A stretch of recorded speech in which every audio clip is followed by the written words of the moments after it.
كان في واحد في مرة سألني بيقول لي دايما المونترين والمصورين بيسمعوا أغاني وميوزك كتير جدا. حتى لما سألت واحد فيهم بقول له أنت بتسمع أغاني كتير، قال لي أصل الأغاني بتحمسني في الشغل وبتخليني أطلع أفكار مجنونة، فبحب أسمع أغاني وأنا شغال.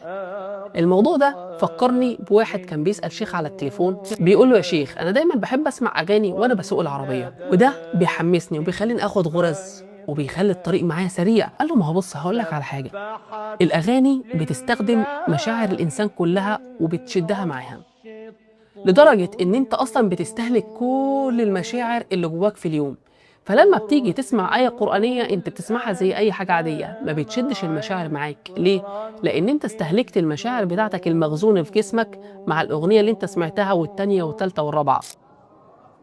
أنا مش شيخ وهنظر وهقول لك ما تسمعش أغاني ما تسمعش ميوزك. طبيعي إن أي حد فينا ممكن يغفل ويسمع أغنية أو مزيكا، ولكن الموضوع ده لازم يكون فترة قصيرة مش فترة كبيرة عشان ما تستهلكش كل مشاعرك.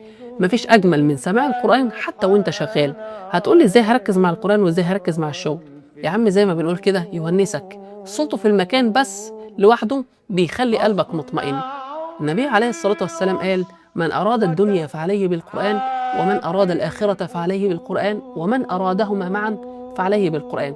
دايما سماع القرآن أجره أكبر من قراءة القرآن. وأحد التابعين قال إن قارئ القرآن كحالبه وسامع القرآن كشاربه، لأن دايما اللي بيسمع المعنى بيقع في قلبه قبل القارئ، لأن القارئ دايما بيبقى بيفكر في الأحكام والتجويد وإزاي هيقول الآية دي بالمقام دي وإيه اللي هيخدم الآية والمعنى.